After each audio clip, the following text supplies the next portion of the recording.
Rasil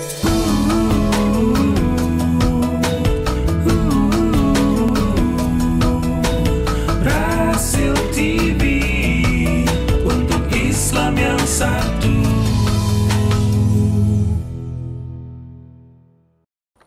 Bismillahirrahmanirrahim. Assalamualaikum warahmatullahi wabarakatuh. Alhamdulillahirabbil alamin wassalatu wassalamu ala sayyidina Muhammad wa ala alihi washabihi ajmain.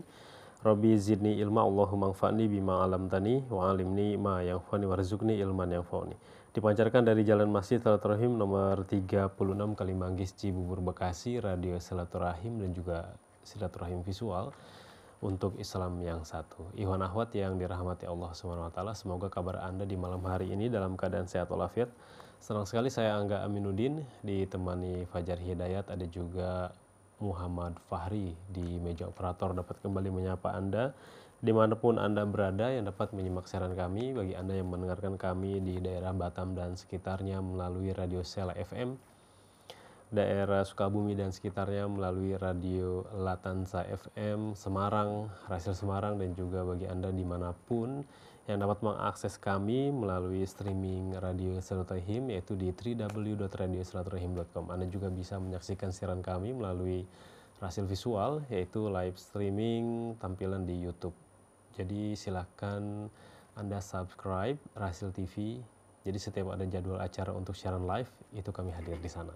Dan di malam hari ini, kita sudah memasuki Ahad pekan ketiga di awal tahun 2018, bulan Januari.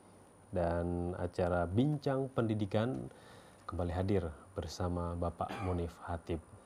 Alhamdulillah narasumber kita telah hadir di studio. Assalamualaikum warahmatullahi wabarakatuh Pak Munif. Waalaikumsalam warahmatullahi wabarakatuh. Apa kabarnya Pak Munif? Alhamdulillah, harus sehat. Harus sehat. Meskipun cuacanya dingin ini. Oh, cuacanya dingin. Ini kita mengawali tahun ini 2018 Pak Munif. Betul, betul. Udah ada agenda besar?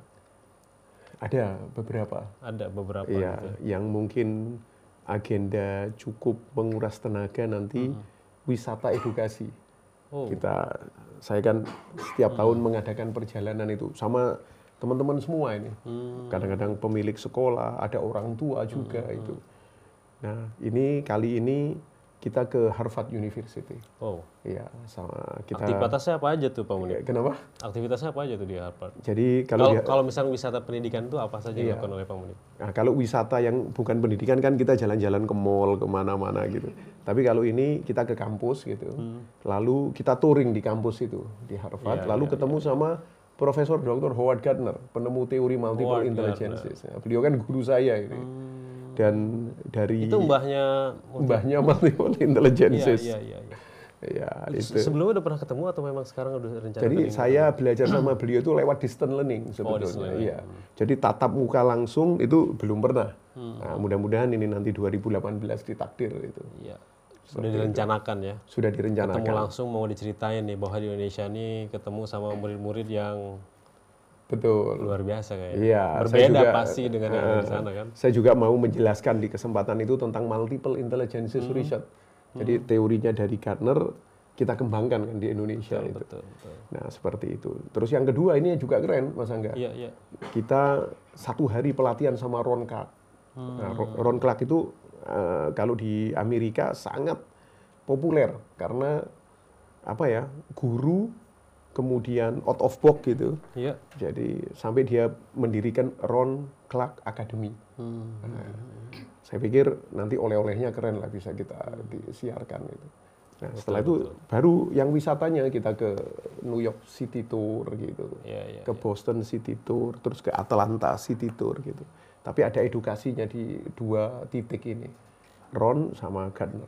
Baik. Semoga dilancarkan ya Pak Munif ya. Amin, mudah-mudahan sehat. Iwan Hot, di malam hari ini bukan hanya saya dan Pak Munif yang akan membahas satu topik di Bincang Pendidikan, tapi kami juga menghadirkan tamu sebagai narasumber di acara ini. Bila 2 bulan lalu kita menghadirkan salah satu murid dari Insan Mandiri, lalu ada bulan lalu guru-gurunya. Nah, bulan ini orang tuanya. Siapa saja yang sudah hadir? Kami di sini menghadirkan ada Ibu Nengsi.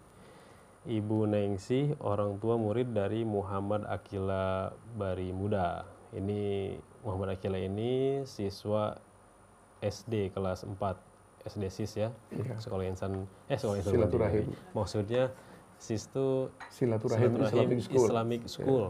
Saya hampir lupa, padahal anak saya sekolah di sana, Pak Munib. Baik, ada juga Ibu Susilawati, ini orang tua dari Fuska, Fawaza Aribirawa, siswa kelas 9 SMP Insan Mandiri. Ada juga Ibu Lia, orang tua murid dari Aksal Alfi Syahri. Ini siswa kelas 10 SMA Insan Mandiri. Assalamualaikum warahmatullahi wabarakatuh, Ibu-ibu. Waalaikumsalam warahmatullahi wabarakatuh. Baik, mungkin Mika bisa lebih didekatkan gitu Bu ya. Suaranya dilepaskan saja Bu, gitu ya, biar kedengaran Bu ya. Nah, ini kayaknya pertama kali tampil di radio ya Pak Munib ya. Kita undang Pak Munib ya. Jadi selama ini kita selalu menganalisa gitu ya pendidikan atau sekolah yang keren di mata orang tua itu seperti apa. Sekarang langsung kita nanti minta pendapatnya dari orang tua. Betul. Iya. Langsung di sini di studio. Iya. Namun sebelum saya ke Ibu Nengsi, Ibu Susilawati dan juga Ibu Lia, Pak Munib, topik kita di malam hari ini kan sekolah keren menurut orang tua. Iya. Ini latar belakang kenapa Pak Munib mengangkat topik ini? Iya. Bismillahirrahmanirrahim. Assalamualaikum warahmatullahi wabarakatuh. Senang sekali nih Mas Angga dikasih kesempatan, dan saya juga terima kasih kepada para bunda ini yang baru tadi pagi Mas Angga saya telepon. Gitu ya. Iya. Jadi saya mau menceritakan dua analogi nih di sini.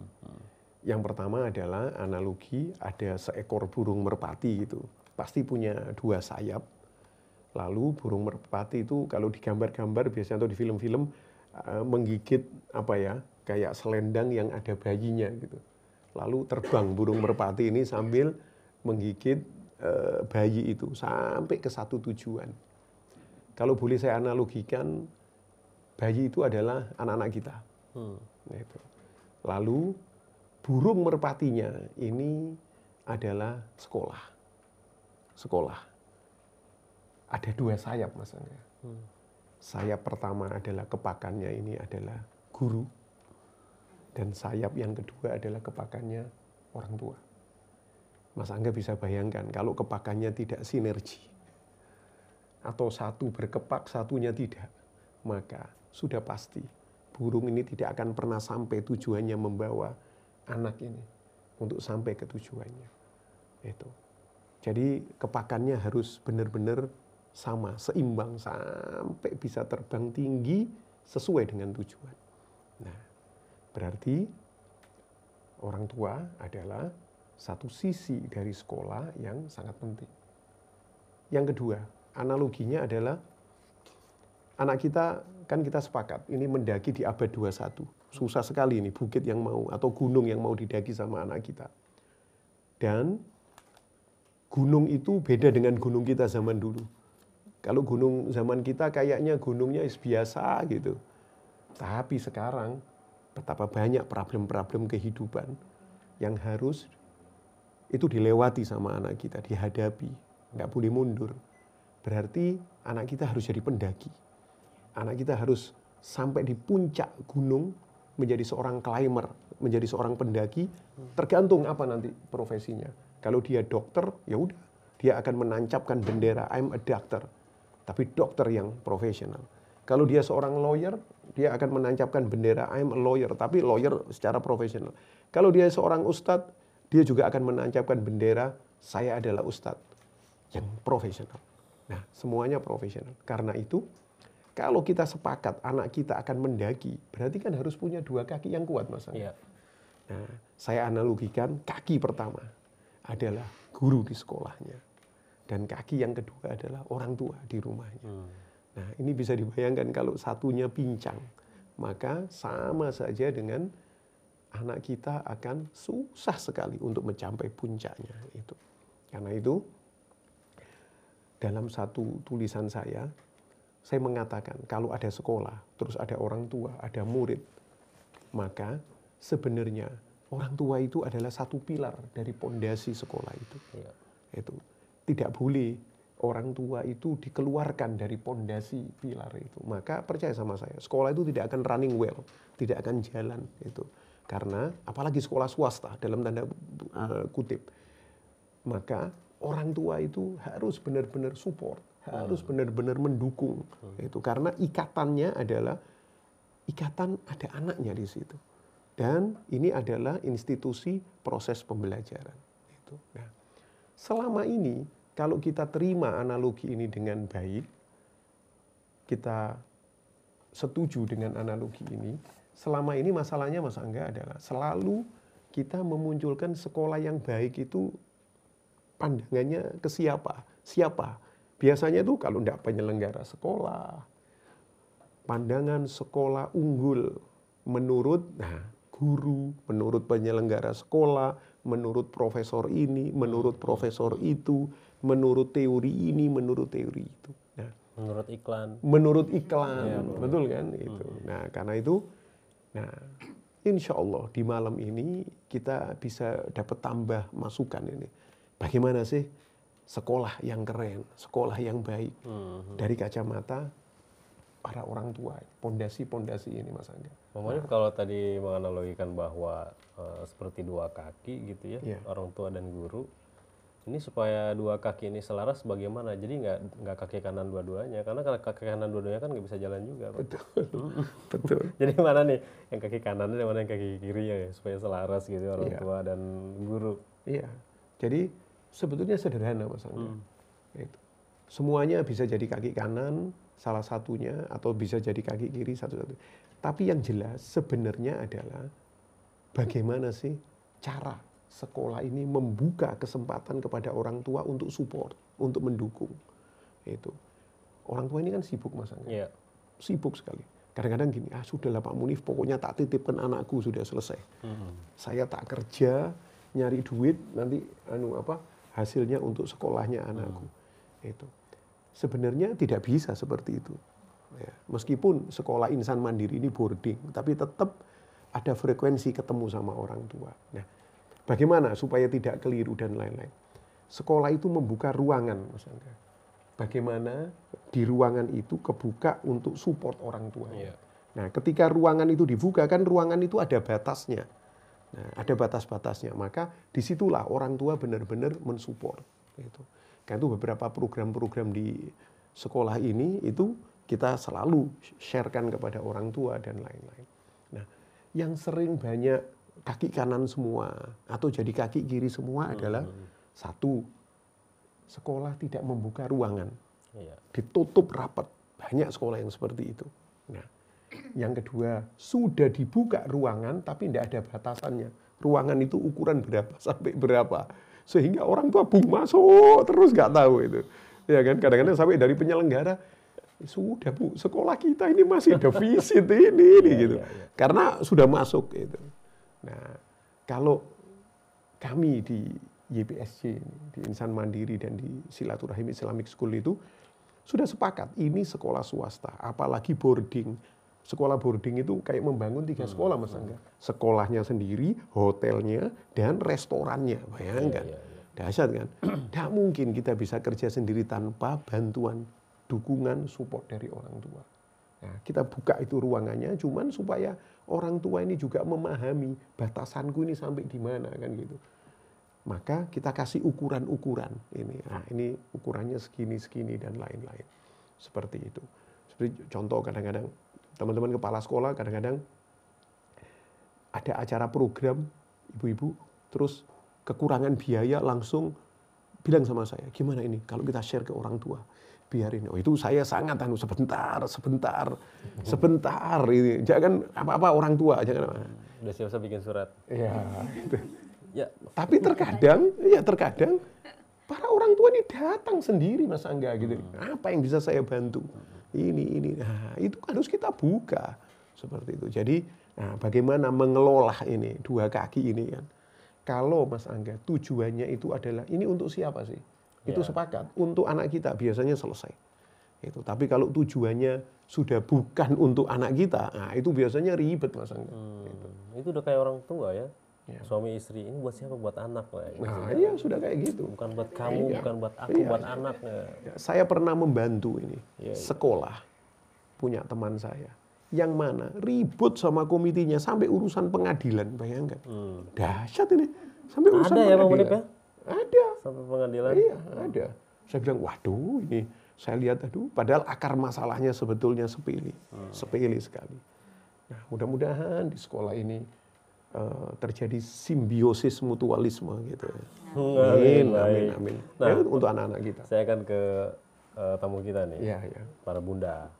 Tadi Bang Munib bila orang tua itu seperti pondasi penting gitu ya, Betul. bagi berjalannya sekolah anak. Saya akan bertanya langsung, sekolah keren menurut orang tua dalam pandangan ibu-ibu, sebenarnya sekolah yang bagus itu seperti apa? Saya akan ke Ibu Nengsi dulu deh. Assalamualaikum warahmatullahi wabarakatuh. Waalaikumsalam.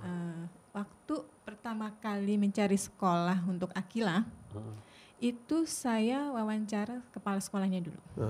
Karena saya ingin tahu konsepnya apa sih, seperti apa sih sekolahnya itu. Terus program-programnya. Yang saya tanya, apakah di sekolah ini lebih mengedepankan pendidikan akhlak atau akademis? Gitu. Terus dari hasil wawancara, karena saya kan dengan suami itu ingin anak itu lebih bermuatan lebih banyak akhlaknya dulu, gitu. Karena zaman sekarang ini sudah banyak dengan permasalahan-permasalahan. Kalau anak tidak didasari dengan akhlak yang kuat, nanti dia akan mudah goyah gitu. Jadi pertama saya akhlaknya dulu. Terus Dilihat dari sisi konsepnya tuh muatan akhlaknya, dulu. lebih banyak akademisnya apa akhlaknya dulu gitu. Kalau menurut saya yang lebih keren ya akhlaknya. Karena kan tujuan nanti bila dia dewasa itu kan kalau dia akhlaknya kuat, insya Allah gitu, pondasi imannya dia akan lebih kuat. Iya. Kalau akan mendapat masalahnya gitu. Kalau ada permasalahannya dia bisa menyelesaikan dengan secara benar. Ibu sempat menelusuri dulu nggak apa latar belakang sekolahnya seperti apa gitu ya? Iya. Saya lihat. Itu biasa cari informasinya kemana Bu? Saya langsung bertanya dengan kepala sekolahnya sampai ke OB-nya. Sampai ke OB-nya. Kepala sekolah, guru, OB-nya langsung ditanyain semua gitu ya? Langsung saya interview. Saya dengan suami seperti itu. Biasanya kalau ke guru, apa yang pertama kali ditanya sama Ibu? Saya waktu itu membawa anak saya. Saya lihat pendekatan gurunya itu ke anak seperti apa. Gitu. Dari situ akan kelihatan. Ini guru dia profesional apa enggak? Dibilang profesional, dia mempunyai empati apa tidak dengan anak ini. Terus cara pendekatannya juga. Jadi kalau menurut saya guru yang keren itu guru sebagai teman, bukan guru dengan murid gitu. Maaf boleh tahu Ibu Nengsi profesinya atau kesibukannya apa Bu? Saya ibu rumah tangga. Ibu rumah tangga gitu ya. Baik. Orang tuanya manusia. Orang tuanya manusia. Profesi yang paling tinggi sebenarnya Ibu tuh ibu rumah tangga katanya ya. Baik. Saya akan ke Ibu Susilawati. Bila dilihat dari sisi konsepnya, ada juga kan sekolah itu dilihat dari kurikulumnya seperti apa, dilihat juga dari sarananya bagaimana, kualitas gurunya, latar belakangnya dari mana aja sih nih guru gitu misalkan. Lalu hubungan dengan orang tuanya menjalinnya seperti apa. Kalau buat Ibu Susilawati melihat sekolah yang keren itu dari mana? Ya, terima kasih Mas Angga. Assalamualaikum warahmatullahi wabarakatuh. Waalaikumsalam. Karena kebetulan anak saya itu masuk Insa Mandiri, jadi SMP ya. SMP kelas 1, tapi kalau itu zaman saya, kalau zaman sekarang kelas 7. Suka ngitung dulu Pak. Iya betul, saya juga. Sekarang 789 SMP. Ya, kelas 7. Nah, kalau saya mencari untuk anak SMP itu kan masa dia harus pengenalan jati diri gitu ya. ABG Iya gitu loh, jadi yang ditarik salah, dilepas juga salah gitu, jadi treatmentnya kayaknya gimana gitu. Lalu saya berpikir pertama sepertinya anak saya ini harus diceburin ke dalam satu tempat di mana dia menghadapi juga bahwa hidup nggak selamanya enak, tapi hidup juga kadang-kadang ada pahitnya gitu. Dia harus bisa survive, harus bisa climbing tadi gitu ya. Sehingga saya mencari satu boarding school gitu loh. Dari keluarga saya nggak ada yang pesantren, jadi kalau langsung pesantren kayaknya anak saya belum dapat exposure pesantren gitu. Gimana kalau boarding school? Jadi anak saya ajak dulu pertama. Kondisinya saya tinjau di Insan Mandiri karena kebetulan dengerin Rasil, jadi denger Insan Mandiri Cibubur ini saya datang. Kebetulan saat itu ketemu kepala sekolah Insan Mandiri SMP. Sama dengan Bu Nengsi tadi, saya tanya konsep belajarnya. Ya satu yang saya garis bawahi adalah sama dengan visi saya mendidik anak gitu. Visinya apa kalau waktu itu Ibu? Saya berpikir tadi ya, satu bahwa anak itu punya jalannya masing-masing untuk dia berprestasi, untuk dia menentukan profesi gitu. Itu satu, di mana itu semua basisnya adalah akhlak. Nah saya melihat kurikulum ketika saya wawancara dengan kepala sekolah saat itu, kurikulum yang diutamakan adalah tidak melulu menonjolkan akademis gitu. Jadi saya setuju dengan itu bahwa non akademis dengan akademis harus balance gitu loh. Karena anak zaman now nggak bisa dengan nilai tinggi tapi kemudian tidak dibarengi dengan akhlaknya gitu loh. Artinya dia matematikanya bagus tapi kalau ngantri aja nggak ngerti, agak sulit buat saya gitu loh. Jadi visi saya di sana sehingga sama nih Insan Mandiri dengan visi saya. Kemudian kebetulan waktu pertama kesini liburan Pak Munif, jadi nggak ketemu guru. Tapi saya tinjau sekolahnya, asramanya waktu itu masih baru asrama kayu. Oh kayu ya. Iya, tapi karena dapat penjelasan juga bahwa lahan sedang dibangun, saya melihat bahwa Insan Mandiri ini punya satu program untuk progres ke depan, punya visi yang jauh juga untuk mengembangkan pendidikan anak ini. Jadi saya sama suami saya sampai konsultasi juga ke orang tua dan mertua, ya kita sudah satu visi serak untuk di sini gitu loh. Visinya udah sama, udah merasa serak. Sekarang kan berarti kan udah menjalani 3 tahun ya anaknya. Menemukan kecocokannya lama apa cepet nih? Kalau apakah langsung mengharapkan hasil dari pendidikan sekolah ini? Kebetulan ketemu kecocokannya sedang-sedang aja sih, nggak terlalu lama, nggak terlalu cepat juga, butuh waktu memang ya. Jadi di tahun pertama saya melihat adaptasi ada beberapa, peraturannya oke, fine gitu. Saya akan lihat dulu sejauh dari pengelola baik asrama maupun sekolah itu bisa menjalankan apa yang sudah dicanangkan. Itu saya bisa beradaptasi dan itu saya temukan memang yang nggak sempurna sih ya Pak Munif ya, tapi so far saya lihat sudah ada upaya yang besar untuk menjalankan apa yang dicanangkan, sehingga ya saya sebagai orang tua berusaha untuk support ke arah sana. Dan kemudian adalah beberapa bolong-bolong yang kita beri masukan melalui rapat-rapat komite itu, terutama tadi restoran Pak Munif ya. Restoran. Karena kalau bicara restoran kan selera juga. Betul. Itu. Apalagi selera beda-beda. Iya gitu. Nanti anaknya lain, angkatannya lain dan lain, seleranya udah beda ya gitu loh. Namun ketika masuk ke sebuah sistem ya kita menyesuaikan ke sistem itu kan. Iya gitu loh. Karena bismillah saya niatkan anak saya untuk di situ. Kemudian dengan segala kurang lebihnya, kalau kurang kita bantu di sisi mana ya saya jalan. Itu kalau dari sisi. Tadi Bu Ati mengatakan ya tidak ada sekolah yang sempurna gitu ya. Sebenarnya orang tua itu harapannya ketika timbul masalah di sekolah tersebut, biasa kan anak nih ngadu. Iya. Cerita sama orang tuanya.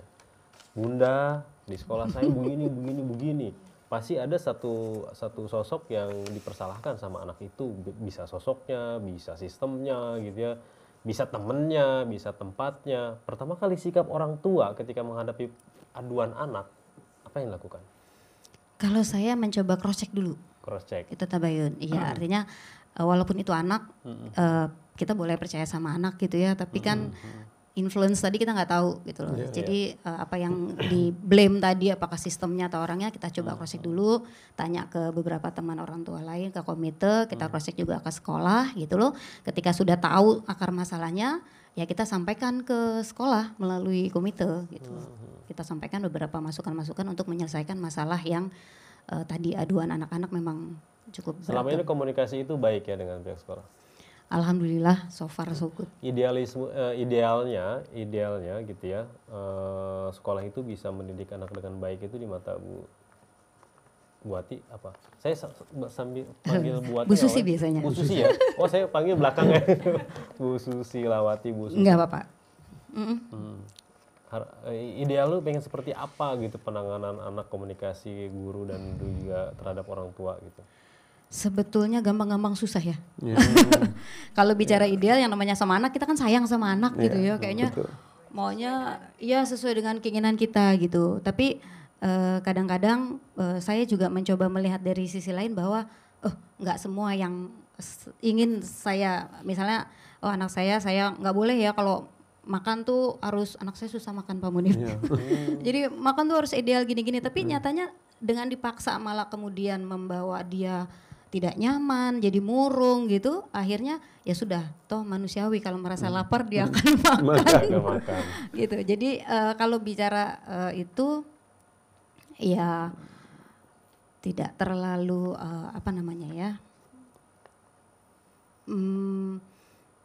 ya tidak terlalu perfect banget dituntutnya sih gitu. Jadi artinya saya juga berharap dari masukan dari orang tua, sekolah bisa melihat, nanti kita sinergi sama-sama membangun, mencari solusi, ya kemudian nanti kita jalan bersama. Bu Susi, kesibukannya apa Bu?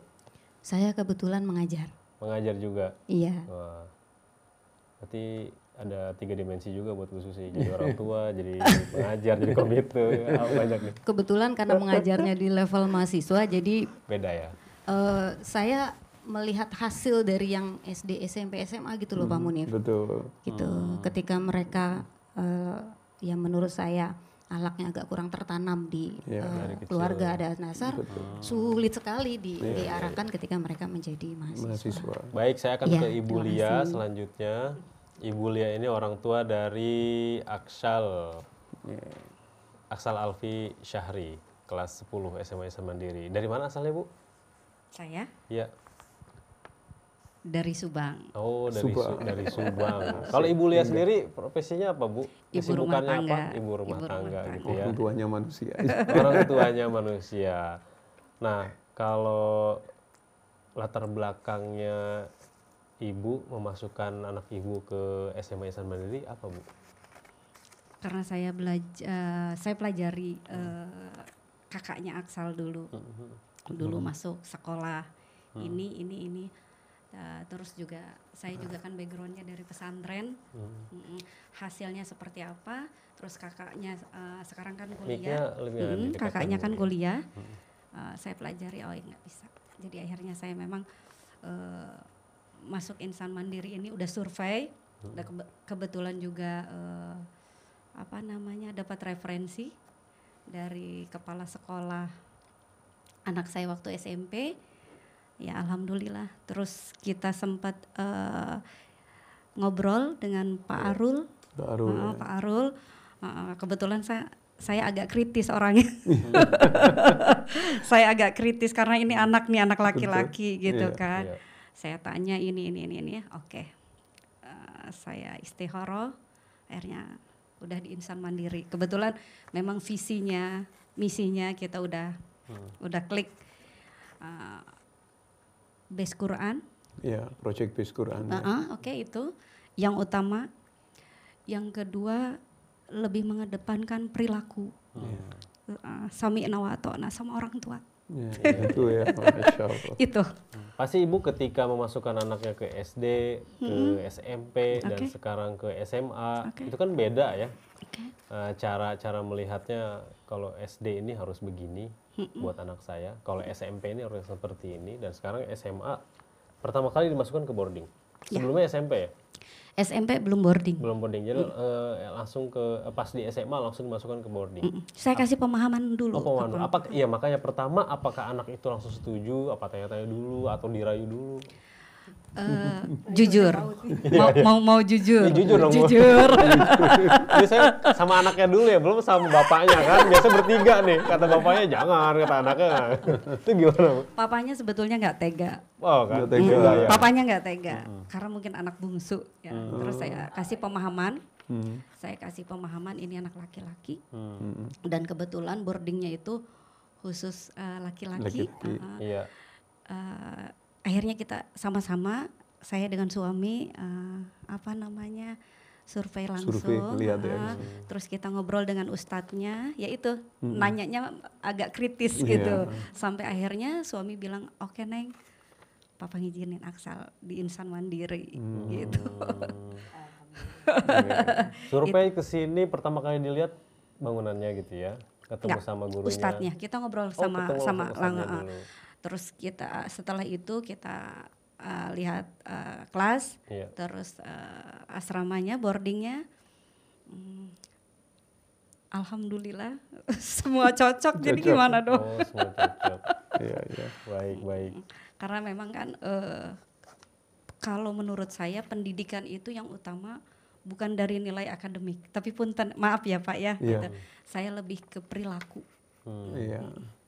Jadi kalau seorang anak sudah sami'na wa atona sama Allah, sama Rasul, sama orang tua, insya Allah. Insya Allah lancar semuanya. Itu. Amin, amin. Insya Allah akan sukses.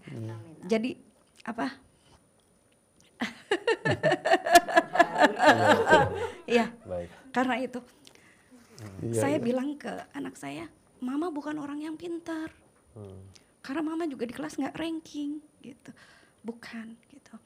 Yang buat Mama bisa di fase seperti ini, kita harus nurut apa kemauan orang tua. Nggak ada orang tua yang mau jerumusin anaknya. Iya. Saya selalu nasehatin ke anak itu karena kan anak sekarang lagi masa-masa SMA itu masa ini ya Pak ya, Iya, masa reses ya, Betul. dari remaja ke sedikit pendewasaan gitu ya. Betul, iya. Jadi memang kita SMA, sebagai iya. orang tua itu nggak boleh bosen, harus sabar ngasih pemahaman-pemahaman karena memang sekolah kehidupan itu ini ya Pak ya, adanya di pengalaman kita sebagai orang tua. Betul. Gitu, gak ada di sekolah. Jadi saya kasih pemahaman gitu. Walaupun mungkin belum di umurnya dia, tapi kasih otomatis alam bawah sadarnya dia akan ini. Gitu. Jadi itu aja. Jadi ke anak saya nggak pernah ngasih yang berat-berat. Udah sami'na wa atona ketiga itu aja. Allah, Rasul, Nabi Muhammad maksudnya sama orang tua. Dan ibu melihat itu di Insan Mandiri bisa gitu ya. Insya Allah. Pendidikan berdasarkan ketaatan itu bisa dijalankan di Insan Mandiri. Insya Allah.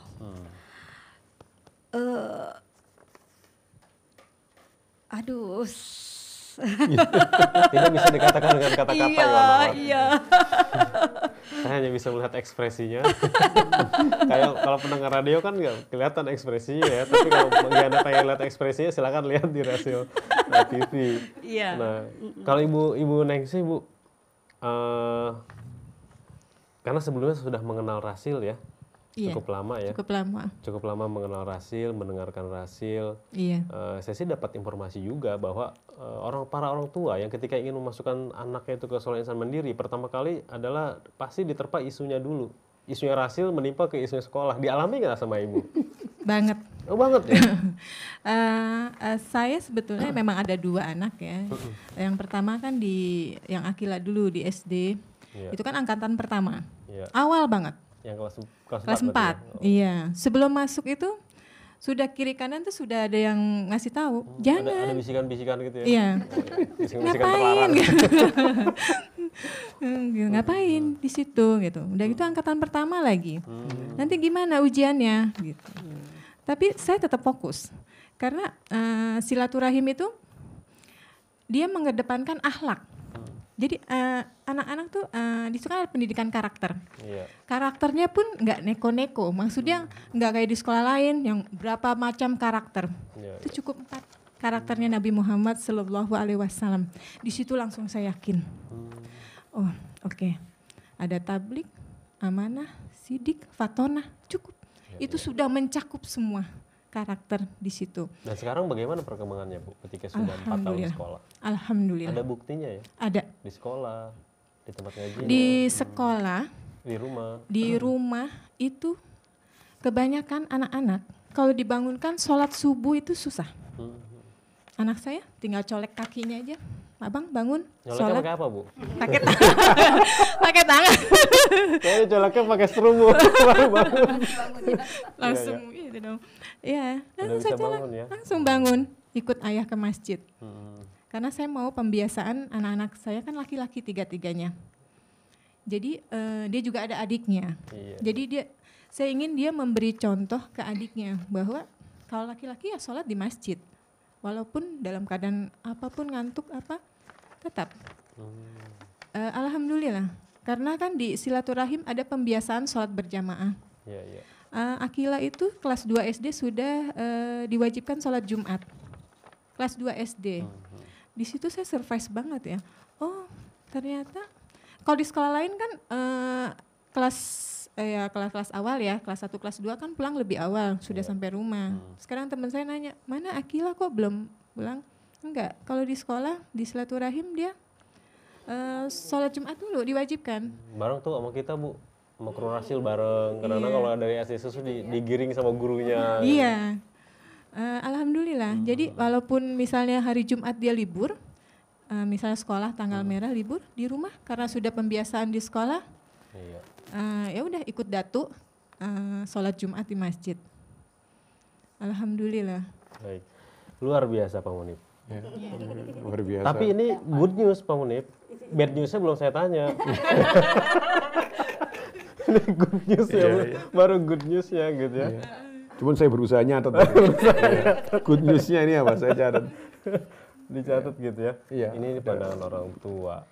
Karena bagaimanapun pulang dari sekolah, yang paling banyak memperhatikan semua sikap anaknya adalah orang tuanya. Orang tua, ya. Iya.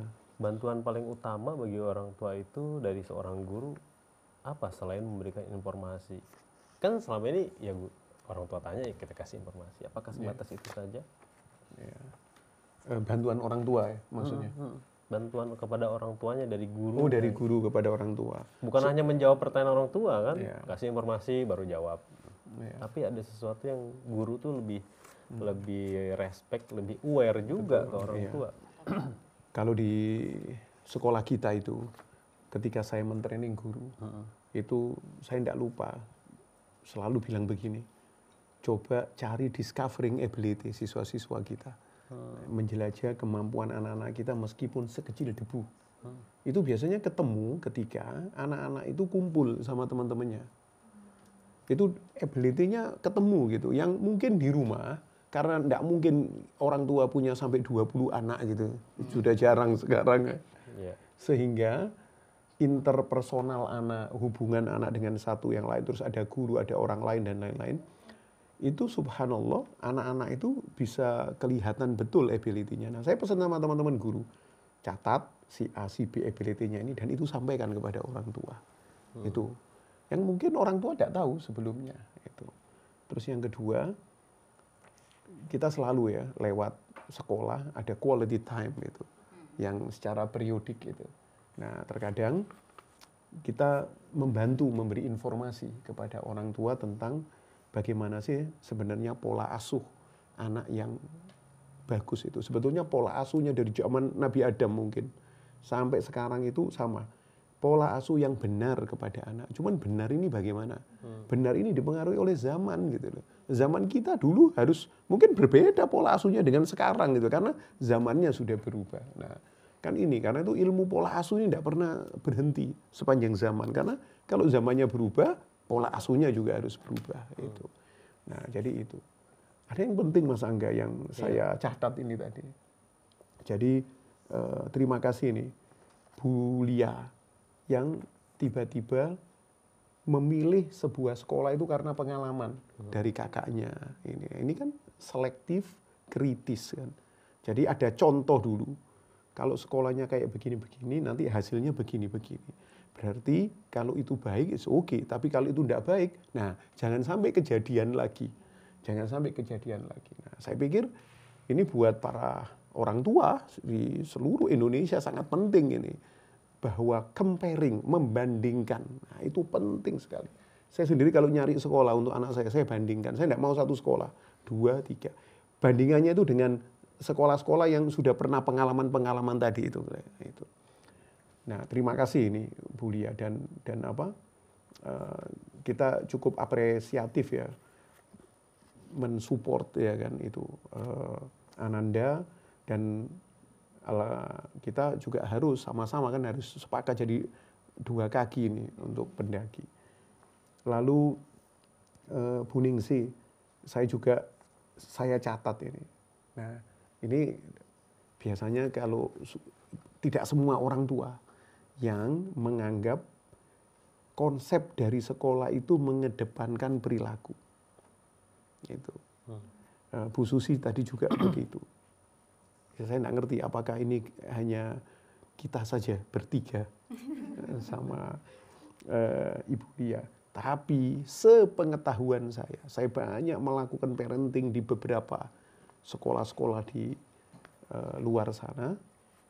Mereka itu iya saja bahwa akhlak itu, perilaku itu penting. Tapi menilai anaknya berhasil atau tidak bukan dari akhlak, tapi dari kognitif, dari nilai itu. Nah, dari itu. Jadi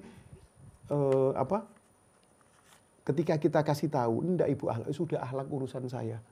Ada. Yang penting sekolah ini bisa enggak membuat anakku nilainya bagus dan lain-lain. Itu. Tapi ketika saya munculkan fakta Mas Angga bahwa betapa banyak orang yang pinter-pinter, tapi akhirnya berakhir di tempat yang paling orang-orang tidak disukai, gara-gara problemnya di akhlak, bukan di kognitifnya. Mungkin sepakat ya kita, setuju. Nah, kadang-kadang kalau orang tua berpikir jernih dengan hati yang benar, ketika melihat sebuah fakta, baru klik gitu loh. Iya ya, nah gitu. Tapi kalau teorinya, itu kan ada teorinya nih. Namanya grafik Brunner kalau kita di kampus. Jadi ngajarin anak itu akhlaknya dulu, baru keterampilannya, baru kognitifnya. Itu sudah ada teorinya, benar kayak gitu. Cuman kadang-kadang sebuah sistem pendidikan yang akhirnya orang tua tidak bisa percaya dengan grafik itu, dengan konsep itu. Nilai yang penting, karena sistem pendidikannya kayak gitu.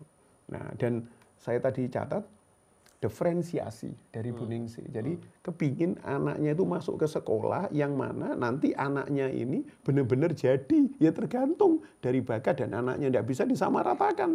Itu. Nah, sekolah yang problem adalah menurut saya sekolah yang kayak mesin pencetak batu bata. Anak dengan berbagai macam kecerdasan dan lain-lain oleh sekolah dicetak dalam bentuk, pola dan warna yang sama. Sampai anaknya itu sedih sebetulnya. Itu.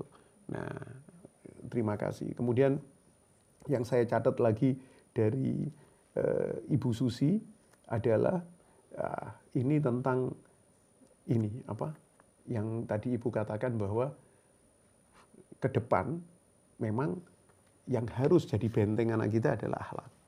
Itu. Jadi inilah yang dikatakan klik dari visi ya kan, dan misinya sama itu ya kan, klik ya, sama ya betul. Karena harus menghadapi ini kan hutan rimba. Sama, iya hutan rimba. Keluar. Gitu. Iya. Kalau tidak ditanamkan. Ibu mikir. Iya, kalau tidak ditanamkan dulu dia harus menghadapi hutan rimba ini. Iya, betul. Kekhawatiran saya sebagai orang tua tuh agak gimana gitu. Iya. Jadi nomor satu itu. Iya. Baik, Iwan Ahwat yang dirahmati Allah SWT. Jadi bincang pendidikan kita di malam hari ini topiknya mengenai sekolah keren menurut orang tua. Jadi bukan hanya Pak Munif yang hadir, tapi kami juga menghadirkan 3 ibu-ibu, bunda-bunda gitu ya. Salah satunya ada Ibu Ningsi, orang tua dari Muhammad Akila, siswa SD kelas 4 ya. Lalu ada juga Ibu Susilawati, orang tua dari Fuska Pawaza, siswa SMP IT Insan Mandiri kelas 9, dan juga Ibu Lia, orang tua dari Aksal Alfi Syahri, kelas 10 SMA IT Insan Mandiri, yang tadi sudah berbagi pengalamannya gitu ya. Dan kami juga mengundang Anda, Iwan Ahwat, untuk bergabung. Silahkan bagi Anda yang ingin bertanya ataupun memberikan komentarnya, sampaikan melalui SMS ataupun juga pesan WhatsApp di nomor 0811 1999720. Bagi Anda yang ingin berdialog langsung dengan Pak Munif Hatib, silahkan hubungi kami di nomor telepon 021 845 1512. Sekolah keren menurut orang tua, menurut Iwan Ahwat itu seperti apa? Kami akan kembali di sesi kedua. Tetaplah bersama kami.